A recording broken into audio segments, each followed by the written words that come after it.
Bien, este es el tercer bloque grande de Para el Pueblo lo que es del pueblo. Marcelo Duhalde, que está acá a mi lado, va a presentar a nuestra entrevistada del día de hoy. Marcelo. Es un honor para nosotros, como decíamos hace un rato, que veníamos comentando con quién nos íbamos a comunicar, para mí presentar a una gran amiga, una enorme periodista, escritora, poeta, militante internacional, militante latinoamericana, y yo creo que de las personas que más conoce en profundidad de la situación política internacional. Estoy hablando de mi querida amiga Estela Caloni.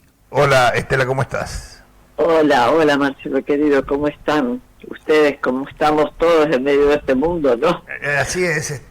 No estamos como queremos, no, como se decía antiguamente, pero no. Estamos como podemos. Exactamente. Ahora creo que desde el domingo pasado estamos con un poquito más de aire fresco, me parece, ¿no? Sí, cómo no, refrescó mucho el aire enrarecido que teníamos, pero esto nos obliga no solo a estar muy bien, sino a darnos cuenta de que sí podíamos y de que sí podemos, de que sí es muy necesario que nos pase esto. Primero porque estamos viendo cosas que jamás pensamos haber visto, ¿no? Este ajuste brutal, la brutalidad del discurso, la perversidad y el goce, la perversidad y la maldad, claro. La maldad en su estado de naturaleza, como está pasando en otros países del mundo. Cuando yo veo lo que están haciendo en Gaza, cuando yo me levanto y pienso en esos niños, pero pienso en todos los niños, porque también a los niños, además de los niños que se han tratado en Gaza como elegidos como blancos, tenés que tener una perversidad tremenda para hacer algo así. Yo creo que desde el nazismo no hemos visto algo de cosas que estamos viendo en el mundo de hoy. Es que no están tratando de llevar adelante una guerra, sino están tratando de llevar adelante la eliminación de un pueblo entero. Por eso es que el exterminio, es el exterminio. La solución final es el exterminio. Entonces, aquí no hay, y por eso te molesta el doloroso silencio, porque hay una prensa que sabe lo que pasa, pero que no tengan el coraje de pararse uno y decir, no, yo tengo que decir esto, me cueste lo que me cueste, porque lo demás te hace cómplice del crimen. El silencio es un cómplice del crimen, y el que sabe y desinforma es un mercenario del periodismo. Esto te digo que tiene que quedar muy claro para nosotros, porque hay mercenarios en lo militar, mercenarios en lo político, mercenarios en el periodismo, muchísimo, y además es un arma de guerra. La desinformación es un arma de guerra hoy. Entonces, bueno, viendo todo esto, nosotros el domingo sí respiramos, porque estamos con una presidenta detenida domiciliariamente, con una tobillera, por un juicio que no se sostiene en ninguna corte del mundo. No hay ninguna prueba. No, precisamente los abogados de Cristina ahora van a intentar llevar adelante con apoyo internacional la anulación de la sentencia, porque es absolutamente kafkiana, no tiene ningún tipo de veracidad ni de ajuste al derecho, ¿no? No, suposiciones. Si vos pensás en juicios como el de los cuadernos, es algo increíble. Es un armado tan mediocre, tan pobre, tan espantoso, y sin embargo, y tenemos el mismo fiscal que hizo todas estas causas falsas, lo tenemos hoy en día, y como estamos viendo una justicia, porque lo que la gente, Marcelo, creo que no entendió es la lectura de lo que preparaba el imperio para estos tiempos nuestros. Y una de las cosas fue, antes de comenzar el siglo XXI, de infiltrar a todas las estructuras judiciales del continente. y creo que donde más éxito han tenido es en Argentina, porque lo que hay aquí, salvo los jueces probos, que se cuentan con los dedos, pero que existen por suerte todavía, claro. Y a los que tenemos que dar un reconocimiento todos nosotros, porque persisten en medio de este hundimiento de toda ética, de toda, ¿verdad? Un partido judicial, porque es un partido judicial, se comportan como un partido judicial, es decir, en realidad, Estela, lo que se ha hecho es reemplazar los antiguos militares que iban a la Escuela de las Américas a prepararse para dar los golpes de Estado, se cambió por el Poder Judicial, sobre todo de la Argentina. Bueno, tenemos el ejemplo de Paraguay, de Perú y demás. Perú, Brasil, el juez Moro. El juez Moro fue una representación de eso. Yo lo hablé mucho con Félix Kraus una vez que estábamos en una charla ahí en una facultad de sociología. Y digo yo, la justicia fue infiltrada. Fíjate cómo se perfeccionó la tramoya para hacernos una guerra por otros medios. Exacto. Porque estos son conductas de guerra. Nosotros estamos viviendo una guerra por otros medios. El Poder Judicial, cómo han invadido el Congreso, cómo el Congreso, así como lo cerró Fujimori, prácticamente este es un Congreso que intentan clausurar, es decir, un Congreso que está para tratar de sostener las leyes justas y la Constitución Nacional con un gobierno que ha violado todas las normas constitucionales habidas y por haber, que por eso mismo, como la justicia no te está haciendo caso en las cosas esenciales que nos están pasando, nosotros tendremos que llevar esto a nivel internacional. Es claro, decimos, un nivel internacional que también está vaciado de ética, porque imagínate, ver un genocidio durante el tiempo que han tolerado el genocidio, la impunidad con que se ha hoy bombardeado 2 barcos, se han mandado 2 barquitos una flota de 15 pacifistas, personas tranquilas, la impunidad con que han bombardeado un propio aliado que es ahí en Qatar. Entonces, simplemente porque imagínate quién va a ir a negociar si fueron a tirar una bomba donde estaban los negociadores que habían mandado desde Palestina, para matarlos a los negociadores. Entonces, cuando vos mirás este mundo, decís, bueno, ¿y dónde se fue la justicia, la legalidad internacional? ¿Dónde se fue todo esto? Bueno, pero precisamente volviendo a nuestro país, estamos en un momento clave, pues estamos a 55 días de una nueva elección que tiene que ser ejemplar para demostrar que el pueblo argentino de una vez por todas ha decidido decir basta. Y como tenemos que atender el plano internacional, como bien lo decís, es muy importante, y esto es una cosa que te compete y que conoces muy bien, toda la solidaridad que se le ha demostrado a Axel Kicillof por parte de varios presidentes de países latinoamericanos, que me parece que es un momento fundamental para fortalecer eso que decía, de llevar adelante un contundente resultado de las elecciones, ¿no? Sí, pero también hay que decirle al pueblo que hay algo tan terrible, es decir, como la persecución a los jubilados, que yo propongo, Marcelo, decir que los jubilados en este periodo histórico se convirtieron, salvando las distancias y los hechos, en las madres de Plaza de Mayo, porque esa ronda con que han persistido todos los miércoles, gaseados, golpeados, empujados, maltratados, suspendiéndole todos sus medicamentos, como los discapacitados, bueno, son proyectos nazis, vos lo sabés que esos son proyectos nazis. Absolutamente. Los pobres, los discapacitados, los débiles, todos tienen que desaparecer de este mundo para dar lugar. Ya lo había anunciado Christine Lagarde, ¿no es cierto? Hace cuántos años atrás. Exactamente.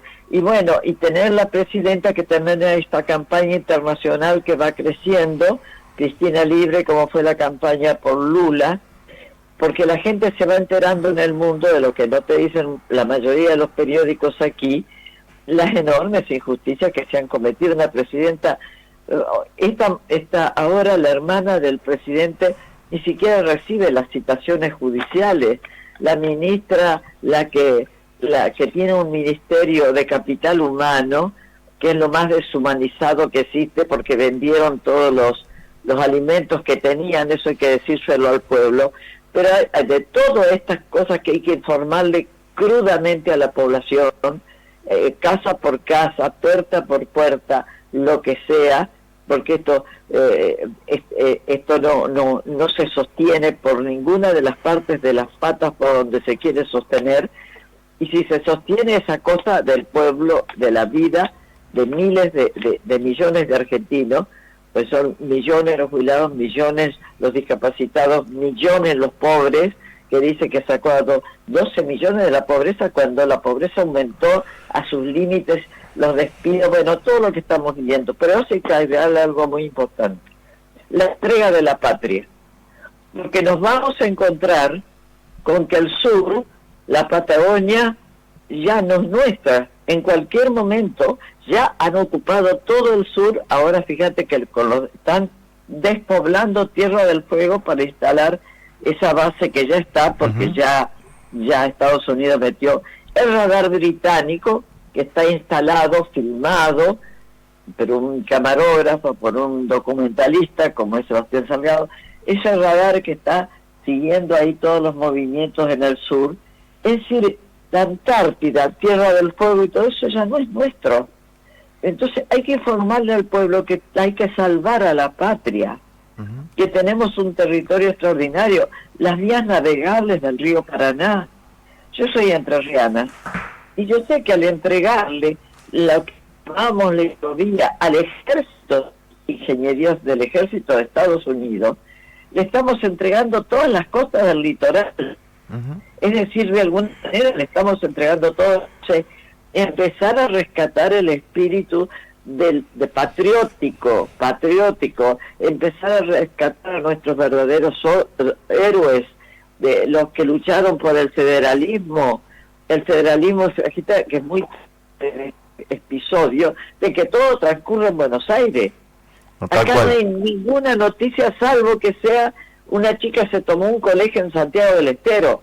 Pero ¿qué sabe un argentino de lo que está pasando un salteño? ¿Qué sabe de Tierra del Fuego? ¿Qué sabe del resto? No sabe nada. Exacto. No se puede, tenemos que unificar este país, y esto es uno de los trabajos esenciales que el peronismo siempre tuvo, porque rescatar los trenes, por ejemplo, cuando Perón nacionalizó el servicio ferroviario, estaba rescatando el país. Exactamente. El país. Entonces hay que volver a ver toda esta doctrina peronista. Te voy a decir más: si vos revisás en 1946 cuando sube y había precios altísimos, ¿qué hizo Perón? Todo al revés de lo que están haciendo ahora, exactamente. Y por eso lo tiraron abajo, porque yo que viví el peronismo, por mis 90 años que tengo, lo viví. Y vi un pueblo feliz, un pueblo alegre, un pueblo que tenía trabajo, vine a hacer industrias, vi crecer, podías ir a cualquier lugar de tu país con un tren. Bueno, todo eso tiene que regresar. Tenemos que regresar lo mejor, lo que nos hizo un país mejor, un país verdaderamente grande. Lo que hace un país grande es su pueblo. Lo que veo precisamente... El sentimiento de patria, el sentimiento de patria que la hemos perdido. Bien. Acá, y basta. Y el lenguaje, recuperar el lenguaje. Estela, te saluda Guillermo, ¿cómo estás? ¿Cómo estás, Guillermo? Te agradezco mucho el recuerdo, tus recuerdos de niña privilegiada, porque eso eras, ¿no? En esa etapa, ¿no? No, bueno, nada de niña privilegiada, porque yo hija de mi mamá, que era niña, maestra de una escuela rural, porque mi mamá eligió eso. Yo aprendí de ella lo que era defender a los niños, a los pobres, porque allá la primera vez que hubo sindicatos fue cuando estuvo Perón. Mi mamá tenía un solo libro para enseñar y cosía el papel de astraza, que le decían un papel gris, para que los chicos tuvieran cuadernos, porque no les llegaban, no les importaban las escuelas rurales. Entonces mi mamá, que sí venía de una familia, diríamos, de vascos, de terratenientes, todo lo que quiera, pero mi mamá tenía entroncado esto de la justicia social y le escribió a Evita, fue la primera vez en la vida que tuvo libros y cuadernos en las escuelas, que ya después ya no dejaron de llegar porque ya era imposible cortar con eso. La primera vez que le dieron importancia. Por eso, el privilegio que tuve es de vivir eso. Te lo digo. Aprender a leer a los 4 años y haber leído, en ese privilegio de ese tipo, sí. Yo te lo decía porque es famosa la frase de Perón, los únicos privilegiados son los niños, ¿no? De esa época. Claro, y yo era una niña privilegiada, además por la circunstancia de que podía leer y que viviendo con unas tías, en verdad yo leía muchos libros de historia, como no te dejaban salir nunca cuando eres chica en esos tiempos, así que leía a los 15 años, ya era como mayor de edad. Pero después, bien que te desquitaste después para salir con el paso del tiempo, ¿no? Porque has recorrido el mundo entero y Latinoamérica de punta a punta muchas veces, ¿no? Orgullosamente te lo digo, y yo estaba pensando justamente esta mañana, digo yo, no es mi vida, es la vida que me vivió a mí, como me decía en un prólogo que me hizo para un librito Juan Gelman, que decía, ella no describe la selva, se apropió de ella, y la vida se apropió de mí, me llevé a lugares que yo ni jamás pensé. Ni imaginabas. Ni esfuerzo, jamás lo pensé porque jamás, por suerte, hice un periodismo desde otra mirada, que fue siempre atenerme a la verdad, defender a los más desvalidos del mundo. Y hasta ahí puedo llegar. Y pienso que ahora tenemos una oportunidad única de salvar a la patria, de salvarnos con el pueblo, porque el pueblo en las calles tiene poder. Cuando el pueblo está en las calles tiene el poder, y cuando el pueblo se puede expresar tiene el poder. Estela, quiero rescatar algo que dijiste recién sobre las características de la intervención imperialista sobre la justicia argentina. Sí, sí. Vos mencionabas al juez Moro en Brasil. El juez Moro era un juez de segundo orden de un distrito, y sin embargo logró encarcelar a Lula. Luego lo que intervino ahí es la Corte Suprema de Justicia, cuando vieron el destrozo que hacía Bolsonaro del aparato productivo brasileño.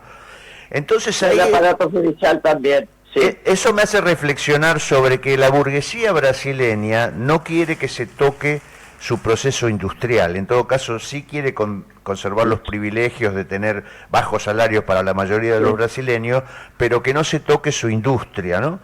Bueno, por eso te digo que nosotros tenemos que ver eso, rescatar que esta nueva derecha que tenemos es una nueva derecha armada, coaliciones, alianzas, compradas, acá con el Partido Radical. Esta no es una nueva derecha, es simplemente la expresión de la derecha más mediocre, más brutal que ha existido, porque imposible algo peor que lo que estamos viendo. Yo me tengo que apurar un poquito porque lamentablemente me dijeron que me van a llamar de México, y entonces tengo que acortar mis tiempos de hablar. Pero yo lo que te digo, y decía Marcelo, tenemos una oportunidad de modificar la historia, y que sepamos que no solo, que si no se salva la patria, nosotros no nos salvamos, porque nosotros somos los que tenemos que manejar nuestros recursos, no que nos vengan a manejar desde afuera. Y eso es lo que estamos corriendo el riesgo, estamos entregando toda la Patagonia de una manera o de otra. El norte, el noroeste, el litoral, todo. Entonces, antes de que eso suceda... Estela, hola. Estela. Ir a fondo. Estela, sí. Te voy a dar la posibilidad de cortar la entrevista porque sabemos que tenés otro compromiso, pero no quiero dejar de pedirte que nos informes. El 9 de octubre te van a hacer un homenaje en Fuetra, ¿no? Me gustaría que lo contaras eso. Sí. No, mira, yo no sé si era un homenaje. Resulta que yo tenía un disco de las montoneras federales, porque siempre he peleado por lo federal, te lo estoy diciendo ahora. Sin eso no tenemos patria. Si no volvemos a hacer en un país federal no tenemos patria, porque tenemos pedacitos por acá y pedacitos por allá. Entonces, bueno, yo pensaba ese disco, ahora me enteré por otra gente, me enteró que me iban a hacer un homenaje, bueno, qué sé yo qué decir. Pero es un homenaje muy particular porque es a una parte menos difundida de Estela Caloni, que es la parte de poeta, de letrista, de Sí, escritora de canciones, ¿no? Sí. Se va a editar un disco, tengo entendido, ¿no? Sí, un disco viejo que lo rescataron. Bien. Bueno, entonces, el 9 de octubre vamos a estar ahí acompañándote, Estela. Por supuesto. Bueno, Te liberamos. Te liberamos, dale saludos a Claudia Sheinbaum de parte nuestra cuando te llamen de México. Una querido, gran presidenta. Gran presidenta. Gracias por estar siempre, Estela, y un abrazo fuerte, Estela. Seguimos codo a codo. Chao, gracias. Estela Caloni en los micrófonos en nuestro programa Para el Pueblo, que es del pueblo. Y vamos a homenajear a Estela con un tema. Yo ando siempre buscando nuevos intérpretes. Hay unos intérpretes, ya que hablabas del litoral del Paraná. Este es un grupo de Capitán Bermúdez, que es un pueblito ahí a orillas del río Paraná, en Santa Fe, en el centro de Santa Fe, que yo conozco, he estado ahí, un pueblito que tiene mucho, en la cercanía, muchos pescadores y mucha gente que vive de la riqueza ictícola del gran río. Se llama Patricia Verón, y los Yaganes ustedes saben que eran un pueblo originario de la Tierra del Fuego, ¿no? Así que... Patricia Verón, de ahí viene eso de Verón, qué grande sos. Sí, exacto, sí. No sé si tendrá algo que ver, porque es con B corta, como el confuso jugador de Estudiante, que un día está de un lado y otro día está del otro. Pero bueno, vamos a escucharlos interpretando una famosa canción de Alfredo Zitarrosa, que la hacen muy bien, que se llama Crece desde el pie, y que tiene que ver un poco con lo que está sucediendo ahora en la Argentina y la tarea que tenemos pendiente de construir una verdadera fuerza participativa y transformadora que acompañe la conducción política del gobernador Axel Kicillof. Así que dale con eso y volvemos en un ratito.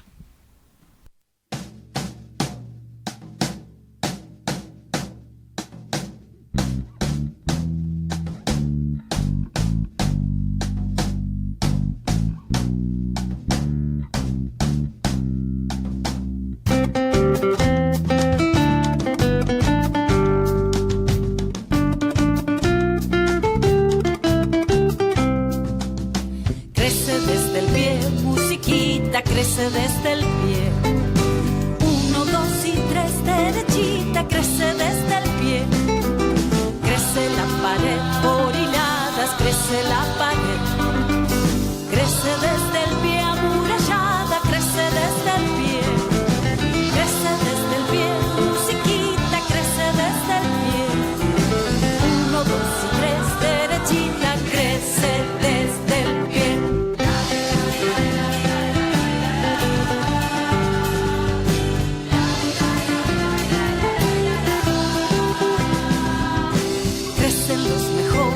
Amores crecen desde el pie, para sus colores las flores crecen desde el pie. Crece desde el pueblo el futuro, crece desde el pie. Ánima de rumbo seguro, crece desde el pie. Cantan para usted los cantores, crecen desde el pie. Un poco de fe y los tambores pueden florecer.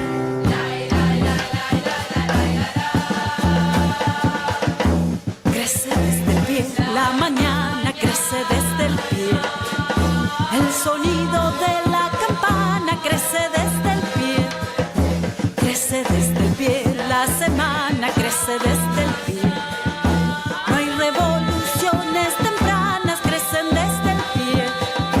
No olvides que el día y la hora crecen desde el pie. Después de la noche la aurora crece desde el pie.